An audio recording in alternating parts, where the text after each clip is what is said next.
Hoje nós vamos falar, eu falei domingo passado, nós vamos falar a respeito do fim dos tempos. E o tema da palavra é esse, pode colocar aí.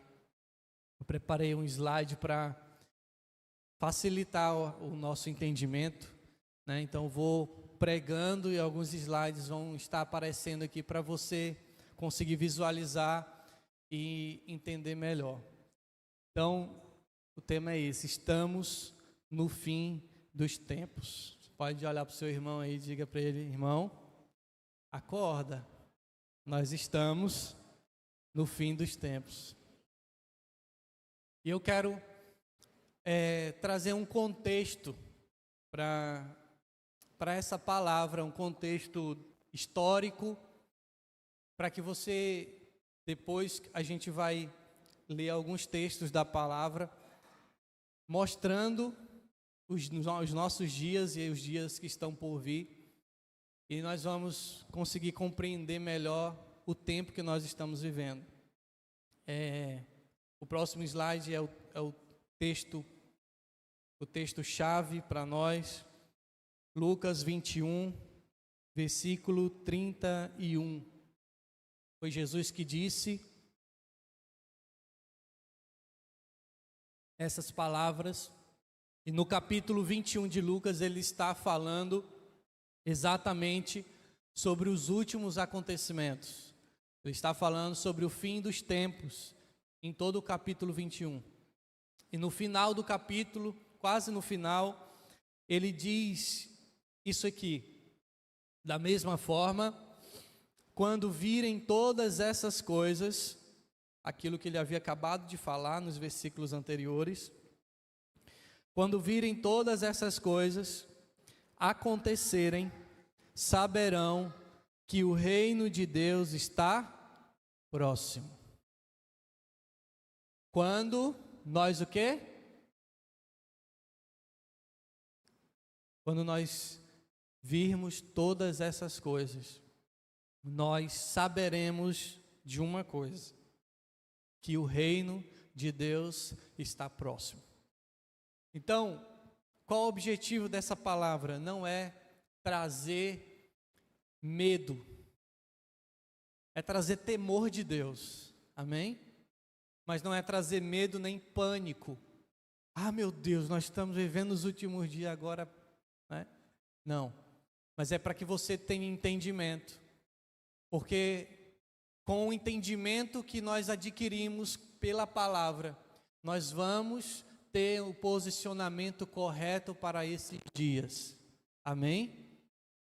Deus está esperando o nosso posicionamento nesses dias, o posicionamento da sua igreja.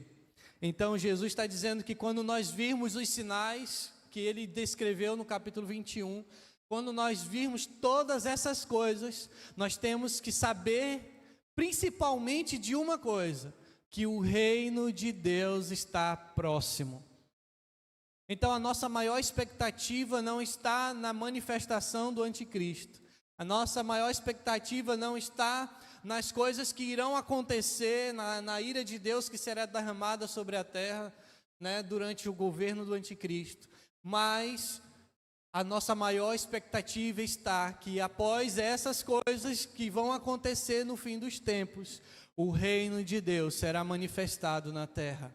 Jesus vai voltar com todo o seu poder, com toda a sua glória, e todos verão, e toda língua se dobrará, todo joelho se dobrará, toda língua confessará que Jesus Cristo é o Senhor.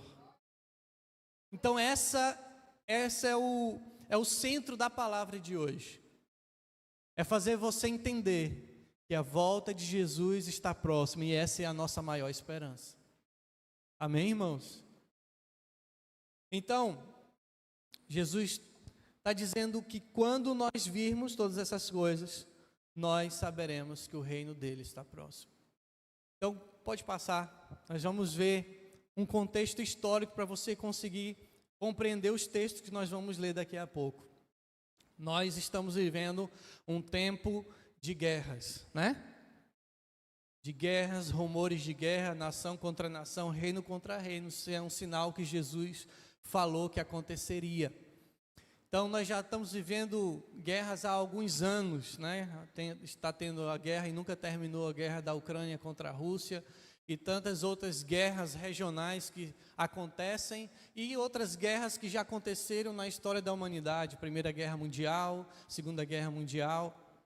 Então, nós estamos vivendo esse contexto, mas nós acabamos de entrar em uma guerra que não é qualquer guerra.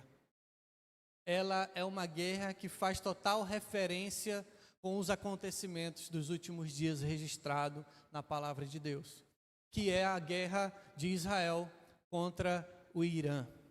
Então nós, há alguns dias, né, fomos surpreendidos com essas notícias, que Israel atacou o Irã e destruiu algumas bases lá onde estavam sendo construídas bombas nucleares. E por isso Israel atacou o Irã para se prevenir, né? Porque eles são inimigos e o maior objetivo do Irã é varrer Israel do mapa. Esse é o maior objetivo do Irã. Então, todos aqueles grupos, né, de terror que sempre, constantemente, ao longo da história de Israel, atacam, como aconteceu em 2023, no dia 7 de outubro, né, aquele ataque do Hamas. Todos os grupos terroristas são patrocinados pelo Irã.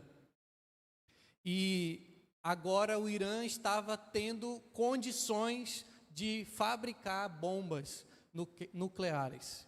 E com certeza isso era para varrer Israel do mapa.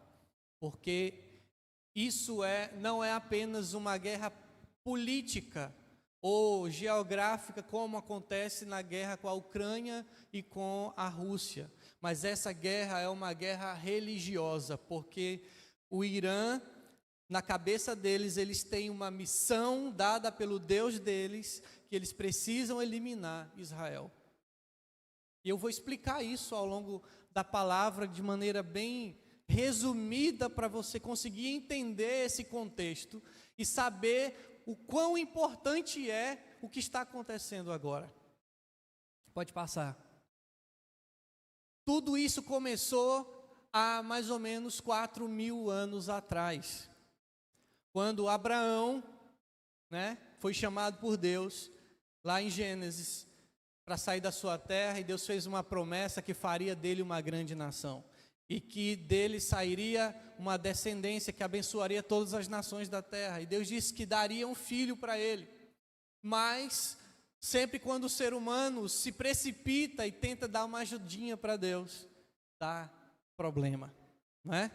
E foi o que aconteceu. A Sara tentou dar uma ajudinha para Deus e deu a sua concubina para que Abraão se deitasse com ela, para que ele pudesse ter uma descendência. Então, uma descendência natural foi criada através de Ismael. Mas Deus falou: não é esse o teu filho que vai ser gerado uma descendência e uma nação a partir dele. Eu vou fazer Sara engravidar, porque a nação que eu vou criar não vai ser obra do homem, vai ser minha obra. Então, aos 100 anos, Abraão ficou jovem e a Sara também aos 90 anos, e eles tiveram o Isaac. E a partir daí, irmãos, começou o conflito que nós assistimos até os dias de hoje. Uma briga entre irmãos.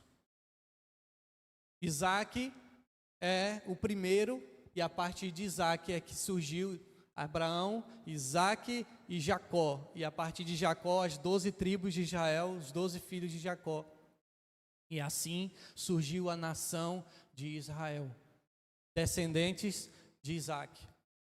Mas Ismael, que era mais velho, também gerou uma descendência. E a descendência de Ismael são os árabes. Então, esse conflito entre judeus e árabes é um conflito de irmãos. Pode passar. Então está aqui, peguei essa imagem, retrata Abraão, casado com Sara, que geraram Isaac, e os judeus são os filhos da promessa, a nação que Deus disse que daria para Abraão. Abraão gerou com Agar, a escrava, Ismael, que hoje são os muçulmanos. O filho primogênito, porém, veio fora da promessa de Deus. Não era o plano de Deus, foi o plano e a precipitação do homem. Então nós temos duas descendências, duas linhagens. Que isso começou 2000 anos antes de Cristo. E assim vem se arrastando ao longo das gerações. Pode passar. Então vou contar rapidamente um pouquinho da história do povo de Israel, a descendência de Isaac. Até o ano 70 depois de Cristo. Pode passar. Aqui eu coloquei uma linha do tempo para você conseguir visualizar a história da nação de Israel. A nação de Israel foi gerada aqui 2000 anos antes de Cristo, com Abraão, Isaac, Jacó. Depois, mais ou menos por volta de 1000 anos antes de Cristo, a gente sabe que o José foi levado para o Egito e o povo de Israel foi morar no Egito para ser salvo da morte, e depois o povo virou escravo no Egito, e 1000 anos antes de Cristo, Deus levanta Moisés, liberta o povo do Egito, leva o povo para o deserto, vai para a terra prometida, e depois que eles estão na terra prometida, vem a era dos reis, Saul, Davi, Salomão, onde a nação de Israel foi muito abençoada, principalmente no reinado de Davi. E a partir daí a nação de Israel começou a crescer e ser muito forte, vencia e conquistava todos os inimigos, até que Israel foi se desviando de Deus. Depois do reinado de Salomão, Israel começou a se esquecer de Deus, porque alcançou a prosperidade. Esse é o maior perigo da prosperidade, é quando nós alcançamos ela e começamos a achar que tudo que ganhamos e recebemos, tudo que temos, é obra das nossas mãos, e esquecemos de Deus. Então Israel começou a se esquecer de Deus, se desviou, e a nação foi dividida em 2 reinos.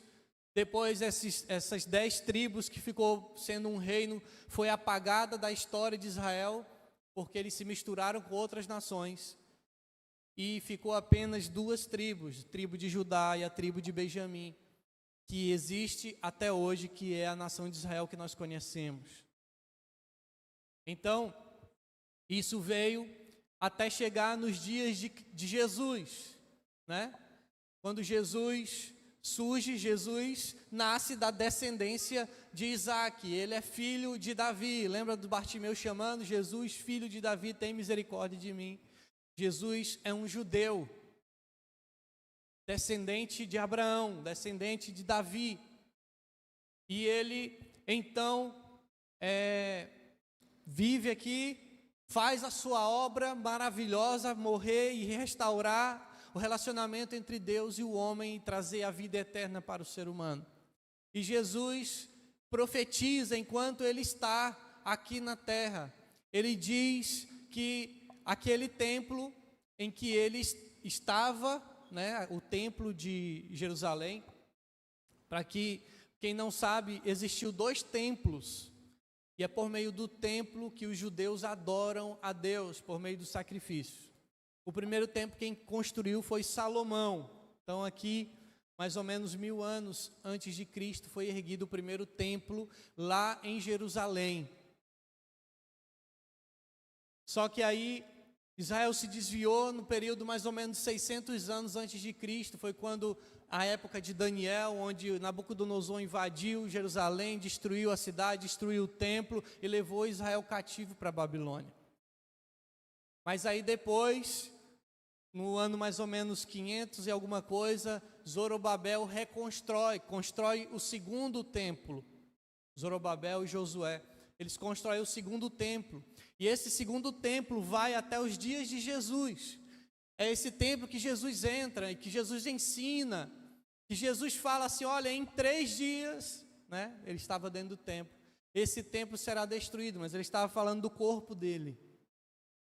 Mas ele fez uma profecia, os discípulos falaram, Senhor, o Senhor está vendo essas obras maravilhosas?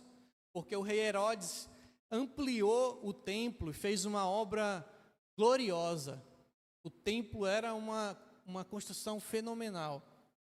E os discípulos falaram para Jesus, Senhor, o Senhor está vendo como é maravilhoso essa construção? E Jesus disse, aqui não ficará pedra sobre pedra.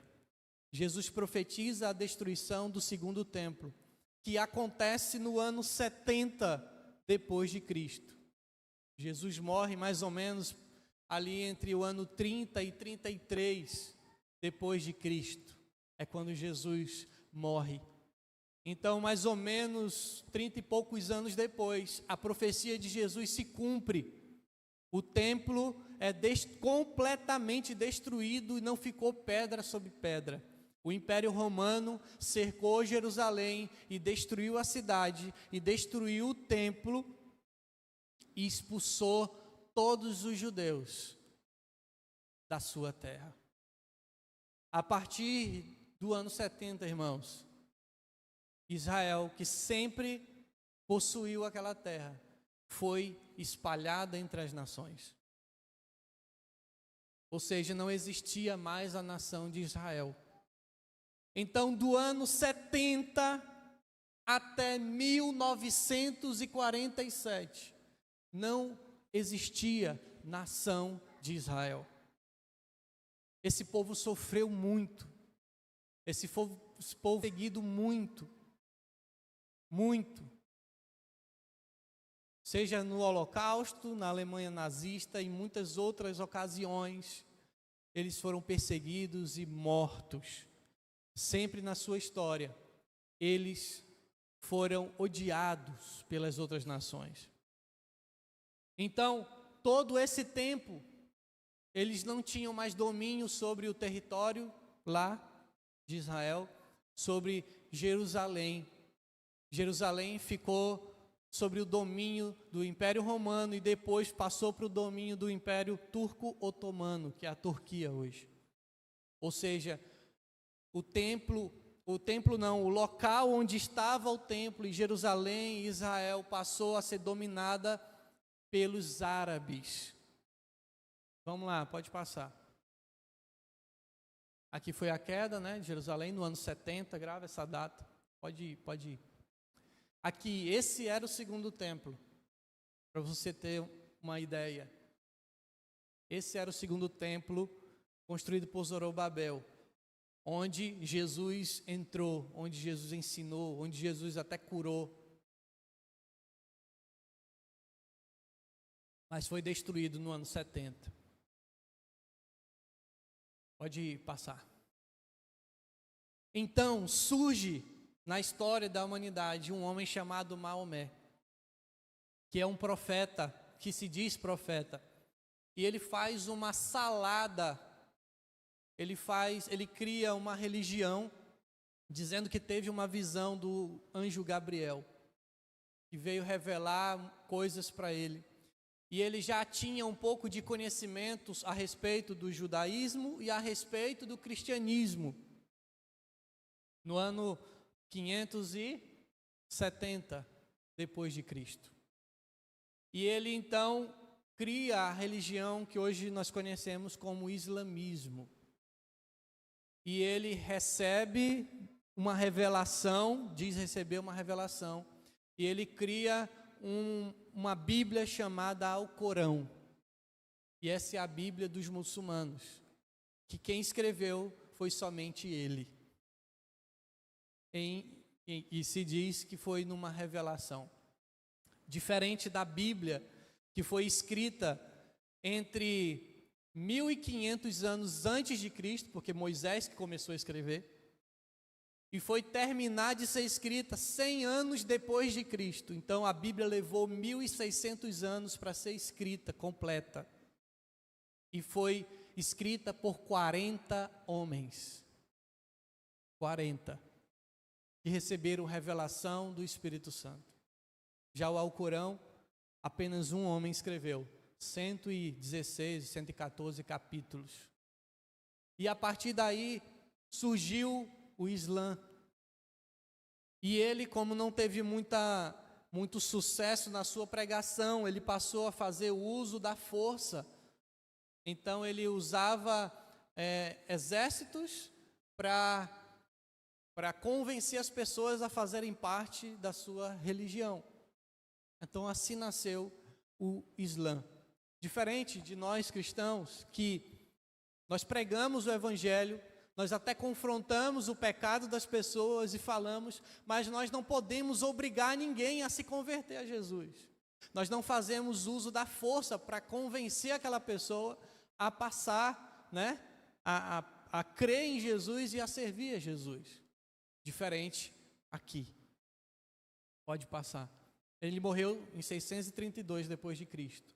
Então, o Islã se originou em 610 depois de Cristo. E foi nesse período que eles conquistaram o território de Jerusalém e todo Israel, aquele território que nós conhecemos hoje. Então, nesse período foi que os árabes governaram, né, essa região e tomaram posse dessa região. Mas lembrando que os judeus, há 1500 anos antes de Cristo, já estavam lá.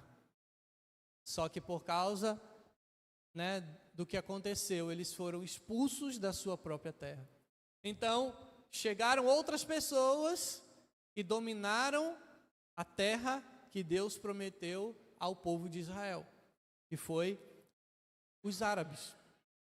Pode passar. Então, em 679 depois de Cristo, eles construíram essa mesquita, exatamente no lugar onde era o templo de Jerusalém, o templo dos judeus. Exatamente nesse lugar. Vocês estão vendo que ainda tem os resquícios do segundo templo lá, ó. E aqui é o único lugar que os judeus têm para adorar a Deus. É esse resto de muro do templo, que é chamado de Muro das Lamentações, onde eles choram pedindo ao Senhor para que seja reconstruído esse templo. Por quê? Porque eles ainda não têm, uma parte ainda não tem o entendimento de que Jesus veio inaugurar uma nova aliança. Então eles ainda estão na antiga aliança, que eles precisam do templo para adorar a Deus. Já na nova aliança, nós nos tornamos o templo, a habitação de Deus. Amém, irmãos? Então eles ainda estão presos na religião do judaísmo.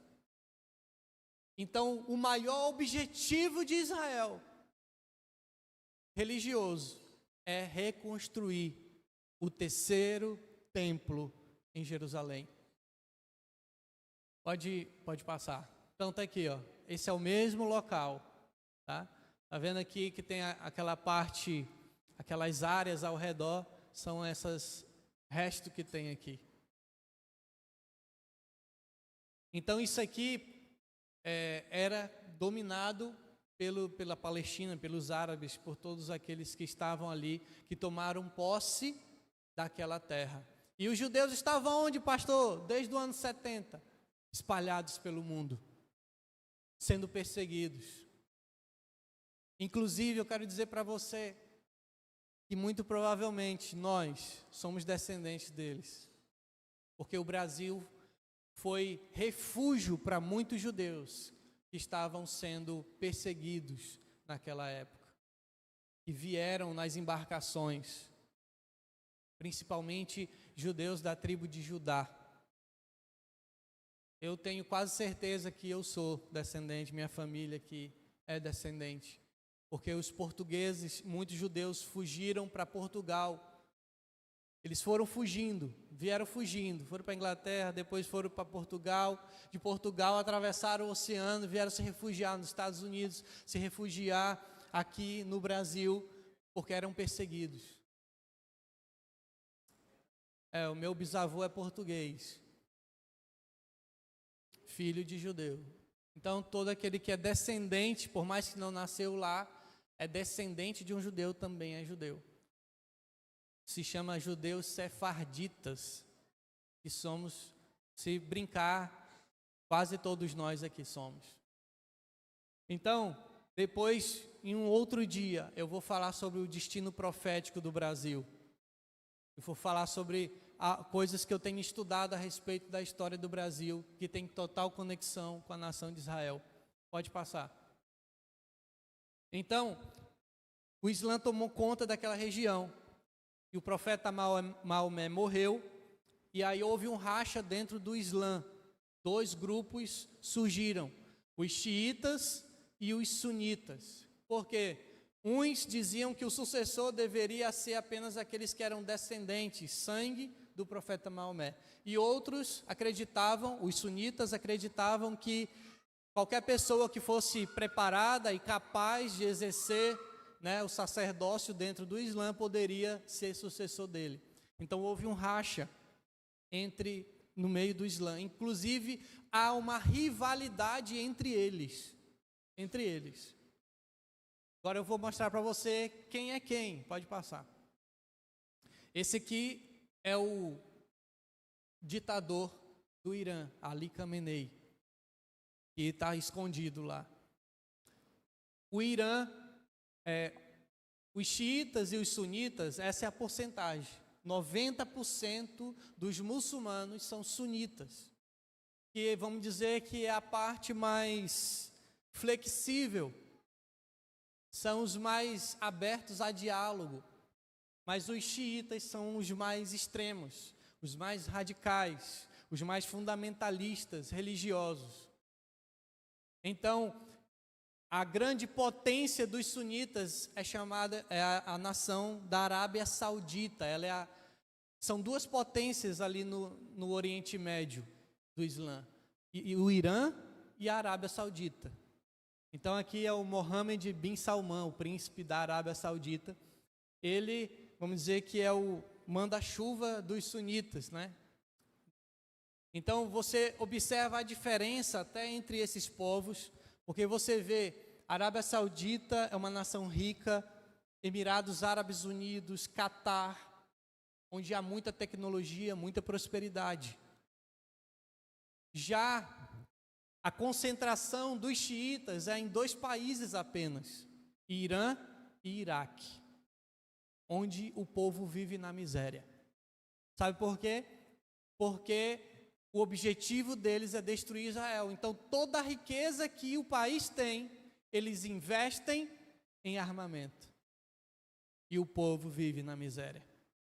O Irã tem uma das maiores reservas de petróleo do mundo, irmãos. Mas o povo vive na miséria. Só que o Irã nem sempre foi assim. Até 1979, o Irã era aliado dos Estados Unidos e de Israel. Você já leu na sua Bíblia uma história chamada a história da rainha Esther? Quem já leu essa história aí? O marido dela era rei do Irã. Porque a Pérsia, na Bíblia, é o Irã. O Irã é uma nação milenar que governou o mundo entre 600 e 300 anos antes de Cristo. Eles dominaram o mundo, o grande império medo-persa. Então, o Irã sempre foi uma monarquia até 1979, um dia desse. Só que houve um golpe. O governo, a monarquia foi derrubada e um regime islâmico tomou o poder da nação. E a partir desse momento, houve um rompimento, com os Estados Unidos e Israel. E eles passaram a fomentar o terrorismo contra Israel. Por quê? Porque quem tomou conta do governo iraniano foram os xiitas. E na religião deles, os Estados Unidos é o grande Satã e Israel é o pequeno Satã. O objetivo deles é eliminar Israel do mapa, expulsar os Estados Unidos do Oriente Médio e estabelecer uma governança, tomar de volta, né, a governança de toda aquela região. Então, não existe luta por direitos humanos lá, irmãos, da parte deles. Eles não têm acordo para falar assim, não, uma parte do território vai ser para a Palestina, outra parte vai ser para Israel. Israel já propôs isso, mas para eles não serve. Ou eles têm tudo, ou eles não têm nada. Não existe acordo, porque isso é uma questão de religião. É uma missão dada por Deus na cabeça deles, eliminar Israel. Mas vocês sabem quem é esse Deus que quer destruir o povo de Deus, não sabem? Pois é. Pode passar.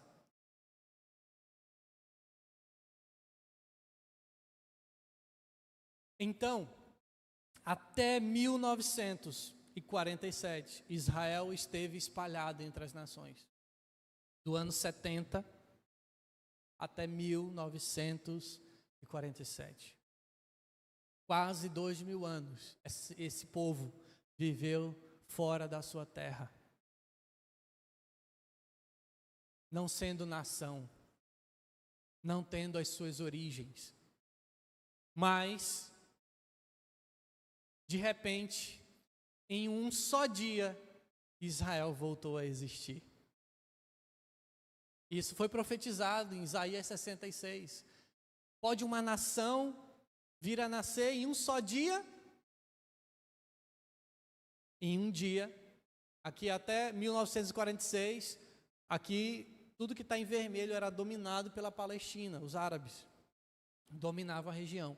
Em 1947, a ONU, em uma assembleia da ONU, foi criado o Estado de Israel. E sabe quem presidiu essa assembleia? Um brasileiro chamado Oswaldo Aranha. Ele foi um dos que lutou para que Israel fosse reconhecido como nação. Nós temos muito a ver com esse povo, irmãos. Então, Israel foi criado em 1947, o Estado de Israel. Então, a nação que você conhece hoje foi criada em 1947. Agora me diga, me explique aqui como que em 70 e poucos anos esse povo se tornou o que eles são. Se esse povo não tem a bênção de Deus. É o exército mais poderoso do Oriente Médio. Sabe qual é o tamanho desse território de Israel? Do tamanho do estado de Sergipe. Eles têm uma das maiores inteligências do mundo. Eles têm tecnologia altíssima. Em 70 e poucos anos, irmãos. Então, daí começou, quando a ONU decretou o Estado de Israel, aí intensificou as guerras regionais. Aí começou os ataques contra Israel. Em 1967 houve a Guerra dos 6 Dias, onde as nações árabes se reuniram para derrotar Israel, mas em uma forma sobrenatural, Israel venceu essa guerra. E eles então expandiram o seu território. Em 1967, o ano que o pastor Elias nasceu, Israel retomou Jerusalém. Desde 70 depois de Cristo, em 1967, Israel retoma Jerusalém. E daí em diante, Israel vem ampliando o seu território. Então, cada vez mais, o território de Israel aumenta. Mas a faixa de Gaza, que a gente conhece, né, ainda é dominada pelos palestinos, pelos árabes. Era, né? Até haver o 7 de setembro, Israel entrar lá, destruir o Hamas e tomar conta do território. Então, hoje, Gaza está sob o domínio de Israel. Mas há um plano para a reconstrução de Gaza. E é aqui onde nós vamos entrar no que vai acontecer nos próximos dias. Amém? Todo mundo está acompanhando até aí? Pode passar.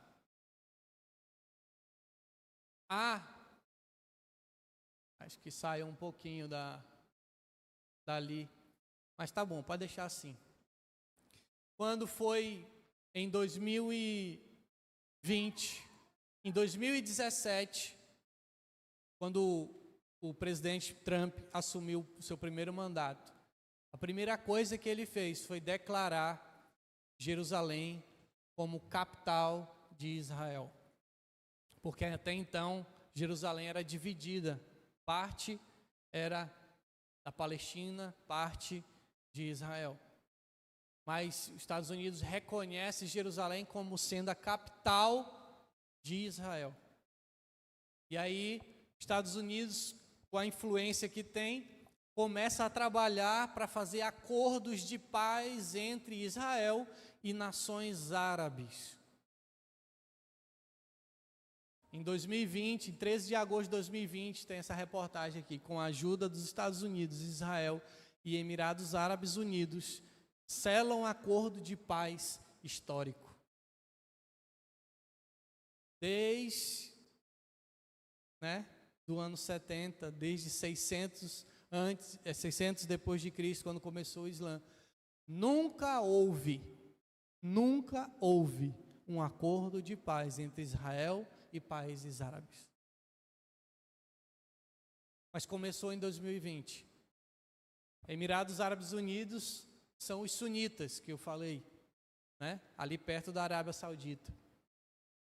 Então, os Estados Unidos começou a trabalhar pela paz, por acordos de paz, influenciar os países árabes a normalizar, ter acordos de paz com Israel para cessar os conflitos na região do Oriente Médio. E algumas nações, se não me engano, 3 fizeram esse acordo. Pode passar. Agora, em 2023, dia 22 de setembro de 2023, estava saindo as notícias nessa época, que Israel estava prestes a alcançar um acordo de paz com a Arábia Saudita. Lembra que as duas potências muçulmanas, Arábia Saudita e Irã? Então Israel, em 2023, estava prestes a assinar um acordo de paz com a Arábia Saudita. Isso seria péssimo para o Irã, porque ele ficaria enfraquecido e isolado. Dia 22 de setembro saiu essa notícia. Dia 7 de outubro, o Irã patrocina o Hamas para entrar em Israel e fazer aquilo que eles fizeram, para atrapalhar o acordo de paz que haveria entre Israel e a Arábia Saudita. Pode passar. Então, qual é o objetivo dos Estados Unidos e de Israel? Que haja paz na região. Isso é bom? É bom. É bom e não é.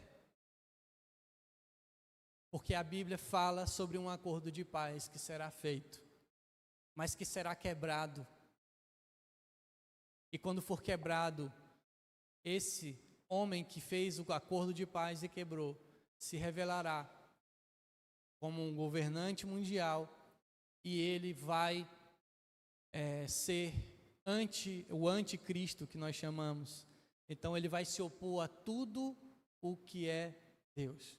Agora, irmãos, os xiitas ou os radicais islâmicos, eles não apenas querem a eliminação dos judeus, mas de todos aqueles que se originam dos judeus. Então, os cristãos também estão na lista. O Irã é um dos países mais fechados para o evangelho. Sabe como acontece os cultos? Em lugares subterrâneos. A igreja lá é perseguida. Nesses países radicais islâmicos não é permitida a pregação do evangelho, porque a religião é uma só na cabeça deles, e eles usam o emprego da força. Então, o que está acontecendo hoje não é simplesmente para paralisar a ação nuclear do Irã, mas o que está acontecendo hoje é para derrubar esse regime iraniano que está no poder desde 1979 para que o povo retome a nação e possa ser estabelecido um acordo de paz em toda a região do Oriente Médio. Porque o Irã é a grande pedra de empecilho para o acordo de paz.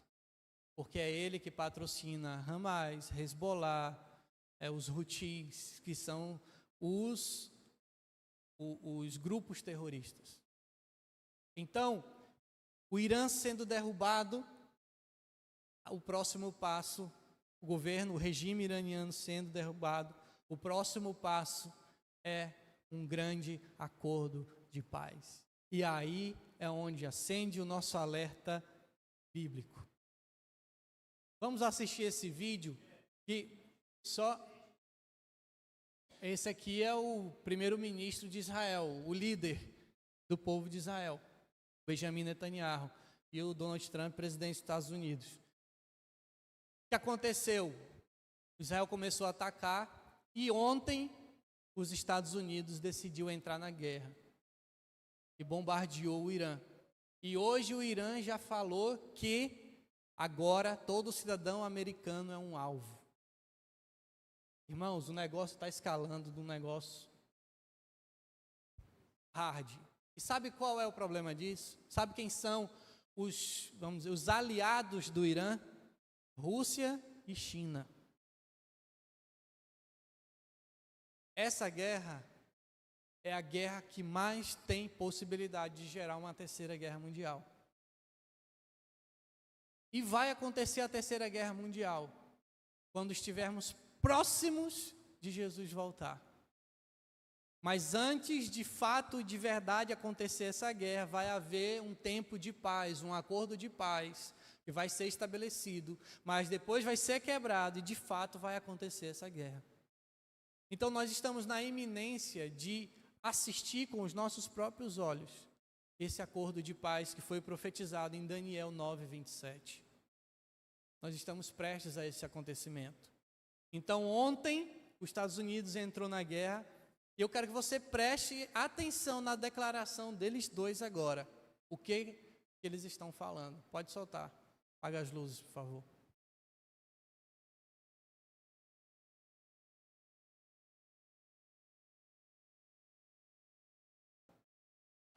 Foi. Obrigado.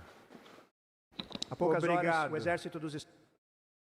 horas, o exército dos Estados Unidos realizou grandes ataques de precisão em 3 instalações nucleares essenciais do governo iraniano, Fordow, Natanz e Esfahan. Pode apagar aqui. Esses nomes foram ouvidos por muito tempo enquanto construíam essa horrivelmente destrutiva empreitada. Queríamos acabar com a capacidade nuclear do Irã e interromper a capacidade de enriquecimento nuclear do número 1 entre os patrocinadores de terrorismo. Esta noite posso informar ao mundo que os ataques foram um grande sucesso de natureza militar. As principais instalações nucleares do Irã foram completamente eliminadas. O Irã, o opressor do Oriente Médio, deve fazer as pazes. Se não o fizerem, os ataques futuros serão muito mais intensos e fáceis. O Irã tem dito por 40 anos, morte à América, morte a Israel. Eles têm matado nosso povo, explodindo seus braços, arrancando suas pernas com bombas em estradas. Essa era a especialidade deles. Perdemos mais de 1000 pessoas. E centenas de milhares ao redor do Oriente Médio. E em todo o mundo morreram como resultado direto de seu ódio. Em particular, muitos foram mortos por seu general, Qassem Soleimani. Fiz uma escolha há tempos. Isso não vai acontecer. Não vai seguir em frente. Gostaria de expressar minha gratidão e felicitar o primeiro-ministro Bibi Netanyahu. Nos unimos como um time, talvez como nenhum outro time já fez antes. Fizemos grandes avanços para apagar essa ameaça a Israel. Agradeço às Forças Armadas de Israel pelo excelente trabalho que fizeram. E, acima de tudo, quero felicitar os valorosos patriotas americanos que voaram com aquelas incríveis aeronaves hoje à noite. E a todos os militares dos Estados Unidos por uma operação como a que o mundo não viu em muitas décadas. Espero que não precisemos mais de seus serviços nessa capacidade. Espero que assim seja. Quero também parabenizar o presidente do Estado-Maior Conjunto, General Dan Heisenkane, um general espetacular, e todas as mentes brilhantes do Exército envolvidas neste ataque. Com tudo isso dito, isso não pode prosseguir. Teremos paz, ou o Irã enfrentará uma tragédia muito pior do que vimos nos últimos 8 dias. Lembre-se, ainda há muitos alvos restantes. O de hoje à noite foi o mais difícil de todos, de longe, e talvez o mais letal. Mas se a paz não chegar rapidamente, iremos atrás desses outros alvos com precisão, rapidez e destreza. A maioria deles pode ser eliminada em questão de minutos. Não há exército no mundo que pudesse ter feito o que fizemos esta noite. Nem de longe. Nunca houve um exército que pudesse fazer o que aconteceu ainda há pouco. Amanhã, o general Kane, secretário de Defesa, Pete Hegseth, dará uma coletiva de imprensa às 8 horas no Pentágono. E eu quero agradecer a todos e, especialmente, Deus. Quero apenas expressar que te amamos, Deus, e que amamos nossas Forças Armadas. Proteja-os. Que Deus abençoe o Oriente Médio. Que Deus abençoe Israel. E que Deus abençoe a América. Obrigado. Muito obrigado. Peraí, ainda tem outro. Parabéns, presidente Trump. Céu de A Israel. decisão audaciosa de atacar as instalações nucleares do Irã com a força impressionante e justa dos Estados Unidos mudará a história. Na Operação Leão em Ascensão, Israel fez coisas extraordinárias. Mas hoje à noite, na ação contra o Irã, os Estados Unidos foi verdadeiramente incomparável. Ela fez o que nenhum outro país no planeta poderia realizar. A história vai contar que o presidente Trump decidiu agir contra o regime mais perigoso do mundo, as armas mais letais do mundo. O seu comando hoje mudou o curso da história, que pode ajudar a guiar o Oriente Médio e além, em direção a um futuro de paz e prosperidade.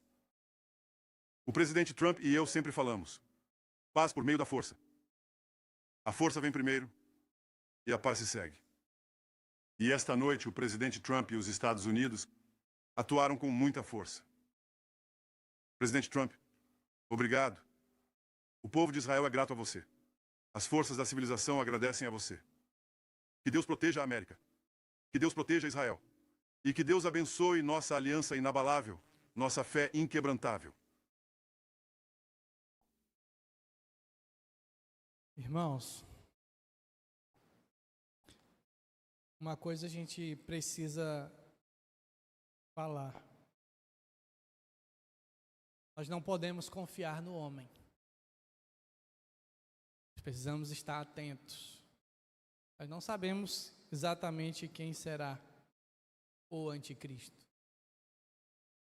Então, não confie no homem. Olhe para as Escrituras. Coloque a sua fé em Jesus. Mas o que a gente está vendo é a pavimentação para sair o acordo de paz. Pode passar? Próximo slide. Quero mostrar para vocês, agora, eu falei do contexto histórico. Eu quero mostrar só isso daqui, sobre o que a ciência fala a respeito do fim dos tempos. Incrivelmente, coincidentemente, no ano em que o Estado de Israel foi criado, em 1947, um grupo de cientistas dos Estados Unidos, cientistas atômicos, criaram um relógio chamado relógio do juízo final. Ou seja, quando esse relógio chegar à meia-noite, vai acontecer o juízo final. É cientistas, não é religiosos, tá, irmãos? Cientistas atômicos. E como que eles fazem essa medição? Através do risco de uma guerra nuclear, através de condições climáticas, através do avanço da tecnologia, da inteligência artificial. Nós vamos ainda falar o que tem a ver a inteligência artificial com o fim dos tempos.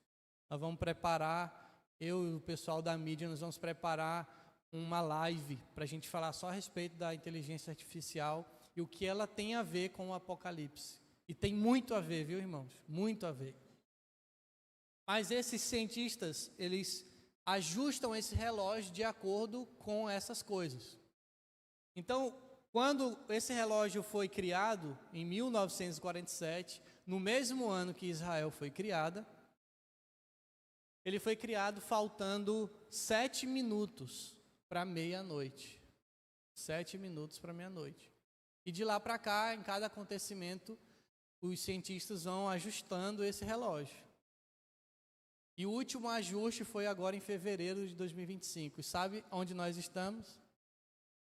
Em 89 segundos para meia-noite.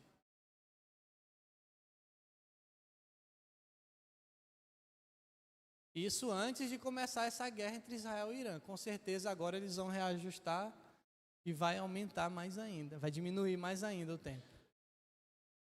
Então isso, eu estou mostrando o contexto histórico, eu mostrei a história do povo de Israel, o que aconteceu, e nós estamos vendo, assistindo, estamos chegando a 6.000 anos de existência da humanidade. Nós estamos chegando a 6.000 anos de existência da humanidade, segundo a Bíblia. E os cientistas também estão dizendo que nós já estamos pertinho da meia-noite. Agora pode passar. Agora nós vamos para a Bíblia. Amém? Eu precisava trazer tudo isso para você poder entender o que a gente está vivendo hoje. É por isso que o cristão não pode viver alienado. A gente precisa conhecer a palavra e precisa conhecer o que está acontecendo à nossa volta. Porque se a gente estiver alienado, irmãos, a gente não vai se preparar. Então, isso é um conselho de Jesus. Quando virem todas essas coisas, saibam que o reino de Deus está próximo. Então, Daniel 9:27, coloca no telão aí, por favor. Daniel 9:27. Vou ler bem rápido as referências para a gente finalizar. Daniel 9:27. 600 anos antes de Cristo, Daniel recebe a revelação do que vai acontecer no fim dos tempos.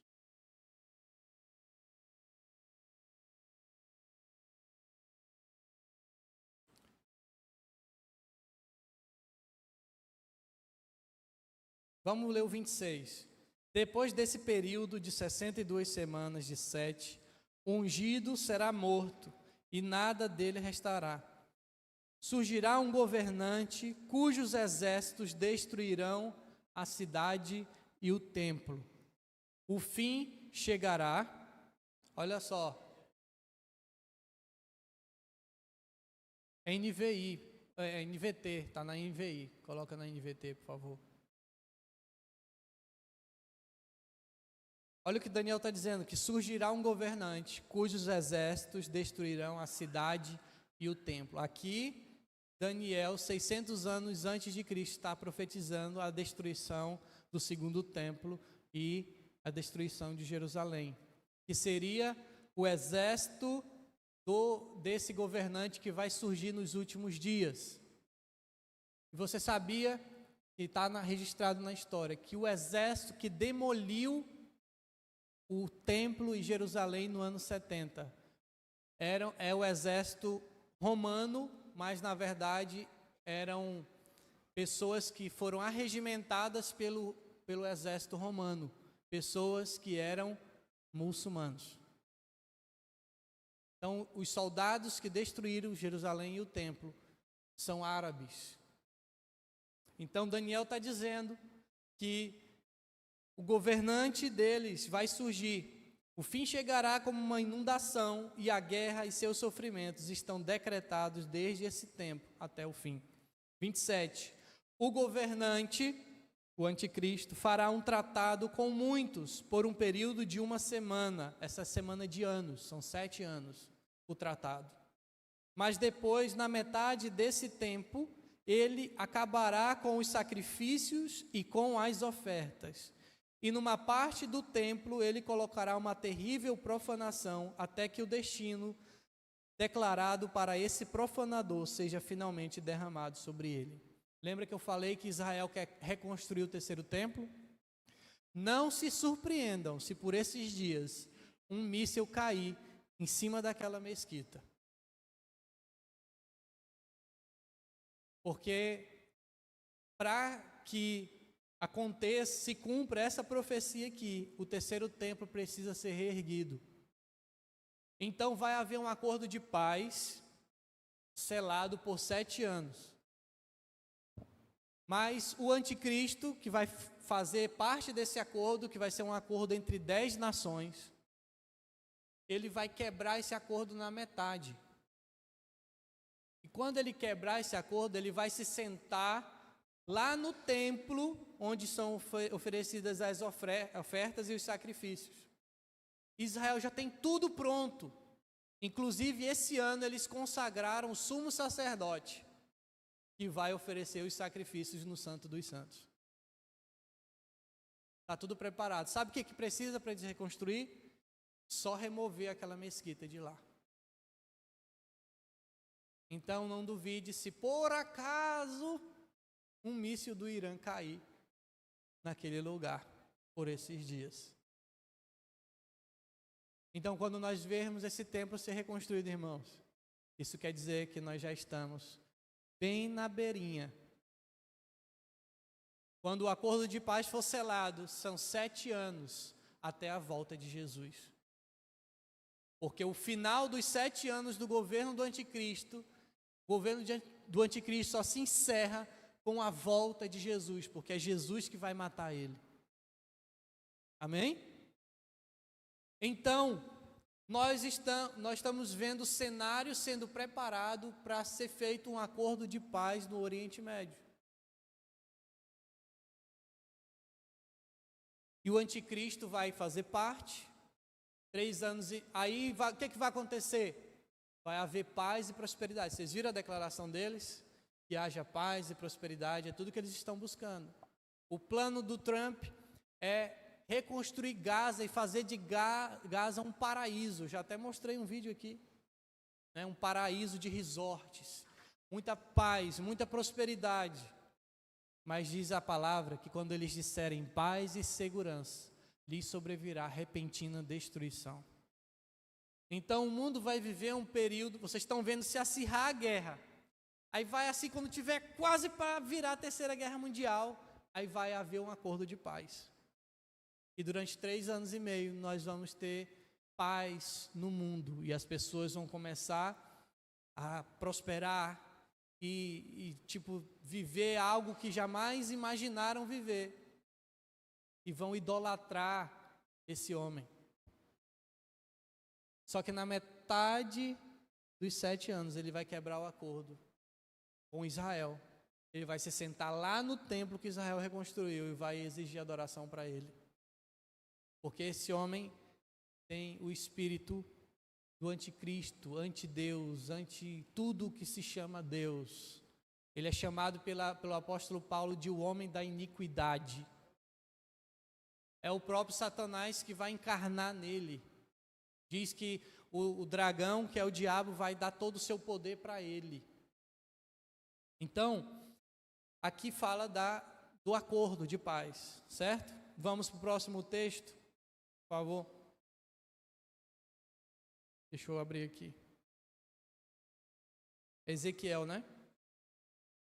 Ezequiel 38. Agora eu vou mostrar para vocês uma profecia de Ezequiel também, mais ou menos 600 anos antes de Cristo.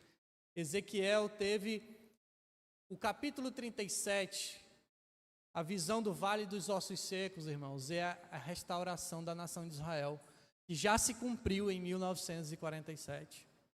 O capítulo 37 de Ezequiel já se cumpriu agora com a restauração da nação de Israel.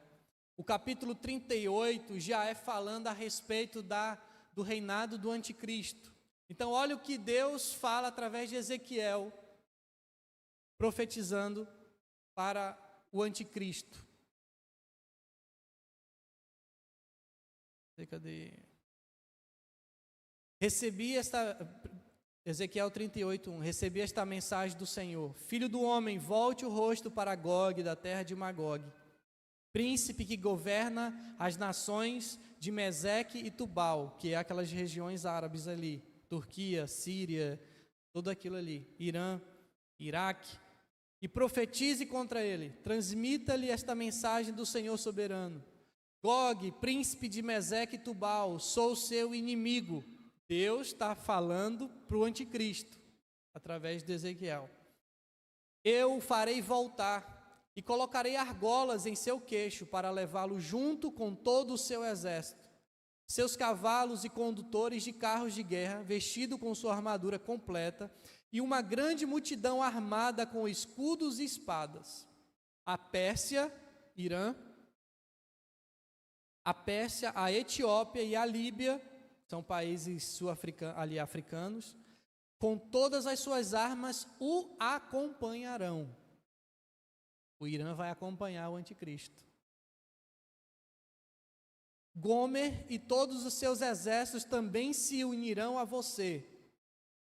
Muitos dizem que Gomer é a Rússia. E bem como os exércitos de Bet-Togarma, do extremo norte, e muitos outros. Então, vai haver o anticristo vai ter uma aliança com várias nações que vão se reunir para vir contra Israel, mais ou menos como foi o 7 de outubro, quando o Hamas invadiu Israel. Aquilo ali é um ensaio só. Só que ele vai vir com muito mais poder ainda. Versículo 7, prepare-se, esteja pronto, mantenha todos os exércitos ao seu redor de prontidão e assuma o comando deles. Daqui a muito tempo, você será convocado para entrar em ação.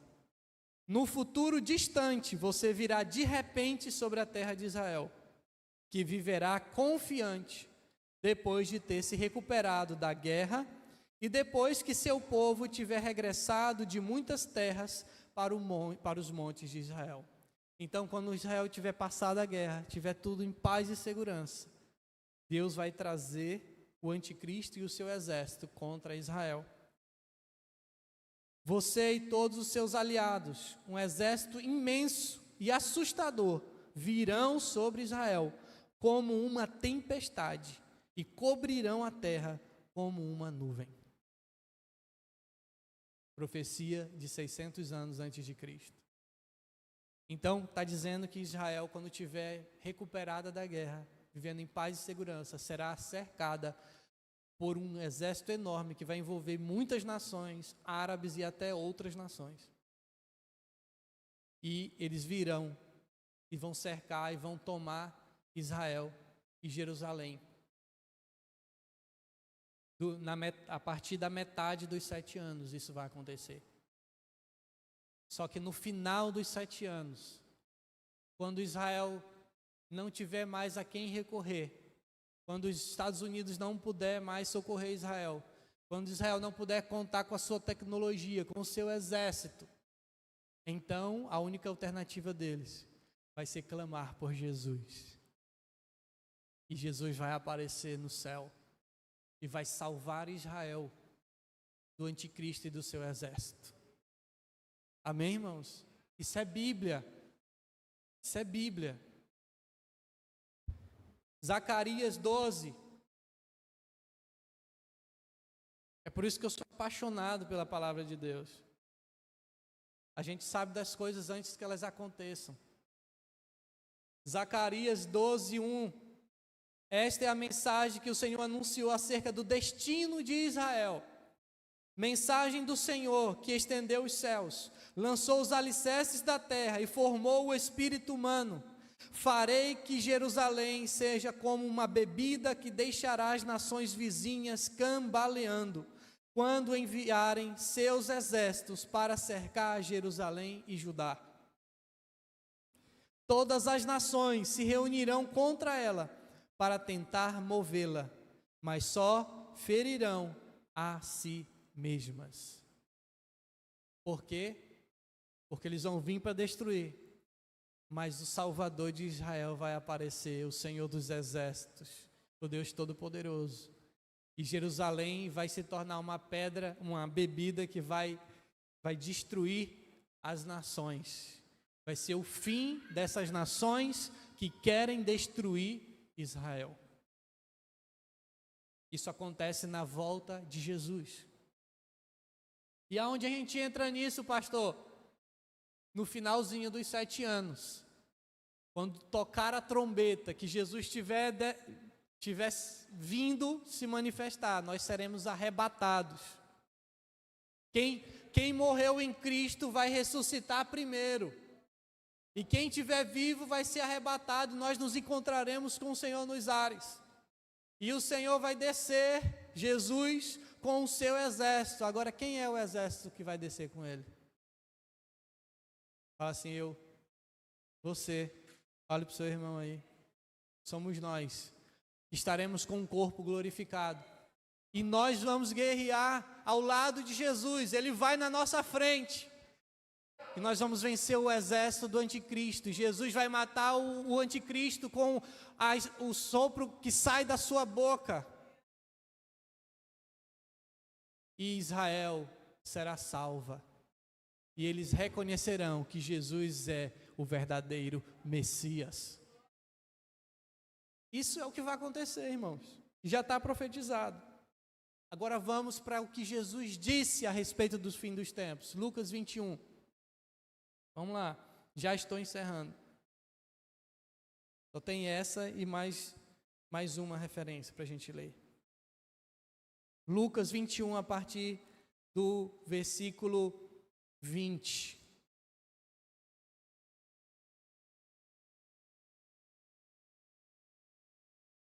E quando virem Jerusalém cercada de exércitos, saberão que chegou a hora de sua destruição.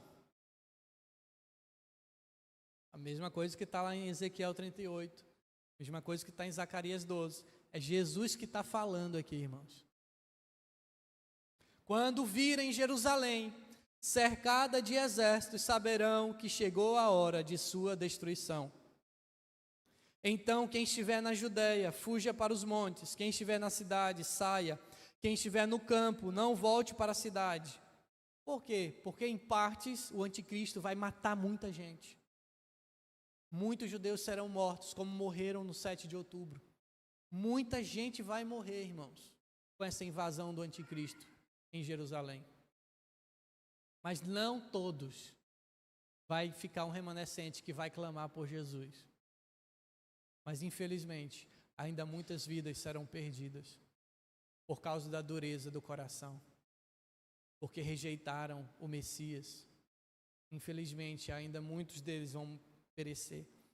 Versículo 22, pois aqueles serão os dias da vingança, e as palavras proféticas das Escrituras se cumprirão. Que dias terríveis serão aqueles para as grávidas e para as mães que estiverem amamentando, pois haverá calamidade na terra e grande ira contra este povo. Serão mortos pela espada ou levados como prisioneiros para todas as nações do mundo. E Jerusalém será pisoteada pelos gentios até que o tempo deles chegue ao fim. Haverá sinais no sol, na lua e nas estrelas. E na terra as nações ficarão angustiadas, perplexas com o rugir dos mares e a agitação das ondas. As pessoas ficarão aterrorizadas diante do que está prestes a acontecer na terra, pois os poderes dos céus serão abalados. Então, todos verão o Filho do Homem vindo numa nuvem, com poder e grande glória. Portanto, quando todas essas coisas começarem a acontecer, é Jesus que está falando, irmãos. Levantem-se e ergam a cabeça, pois a sua salvação está próxima. Quando vocês virem essas coisas acontecer, levantem-se É por isso que nós temos que estar olhando para os sinais. Porque nós precisamos nos posicionar nos últimos dias. Não dá mais, irmãos, para brincar de servir a Deus. Daqui para frente, irmãos, ou nós vamos seguir de verdade, ou nós vamos nos entregar ao sistema do anticristo. Versículo 29, em seguida, deu-lhes esta ilustração. Observem a figueira e todas as outras árvores. Quando as folhas aparecem, vocês sabem reconhecer, por conta própria, que o verão está próximo. Da mesma forma, quando virem todas essas coisas acontecerem, saberão que o reino de Deus está próximo. Eu lhes digo a verdade, esta geração que vê os sinais não passará até que todas essas coisas tenham acontecido. Então, a geração que vê os sinais, irmãos, não vai passar. Nós somos a última geração. Versículo 33, o céu e a terra desaparecerão, mas as minhas palavras jamais desaparecerão. Versículo 34, agora aqui é o principal objetivo da mensagem de hoje. Porque não adianta a gente saber de tudo que foi falado aqui e nós continuarmos vivendo do mesmo jeito. É necessário entender, é necessário conhecer, mas é necessário se posicionar. E depois que Jesus fala a respeito de tudo, Jesus diz o que nós devemos fazer. Versículo 34. Tenham cuidado. Não deixem seu coração se entorpecer com farras e bebedeiras, nem com as preocupações desta vida. Não é só quem vive lá no mundo, mas às vezes os cristãos estão tão preocupados com esta vida, que não estão cuidando das suas vidas espirituais. Não deixem que esse dia os pegue desprevenidos, como uma armadilha, pois esse dia virá sobre todos os que vivem na terra. Estejam sempre atentos e orem, para serem considerados dignos de escapar dos horrores que sucederão e de estar em pé na presença do Filho do Homem.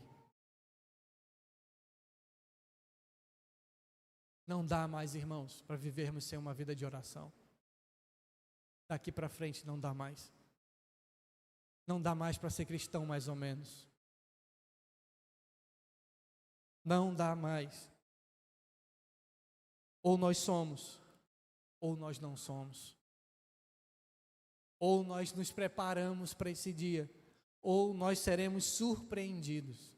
E sabe como as profecias chamam o dia da volta de Jesus, a segunda volta dele? O grande e terrível dia do Senhor. Sabe por quê? Porque será grande, será grandioso para aqueles que estiverem firmes nele com as suas lamparinas acesas e óleo de reserva.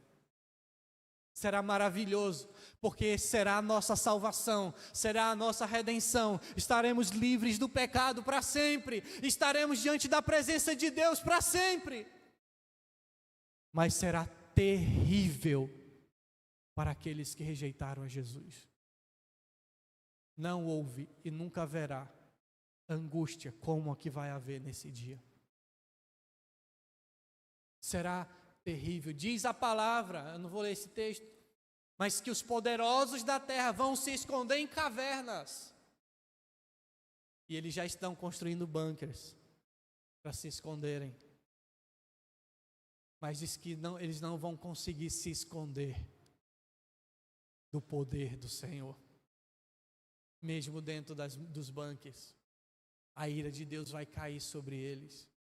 Vai cair sobre todos aqueles que rejeitaram. Sabe por quê? Porque só vai haver dois tipos de pessoas: aqueles que aceitaram a marca do anticristo, que ele vai exigir, e aqueles que não aceitaram. Então não vai haver meio termo. E para a gente resistir ao sistema do anticristo, irmãos, nós precisamos estar preparados espiritualmente. Nós precisamos colocar a nossa expectativa na volta de Jesus e amar e desejar esse dia e estar apaixonado. Jesus não vem buscar uma noiva apática. Jesus vem buscar uma noiva apaixonada por Ele. Ninguém quer se casar com uma pessoa que não ama.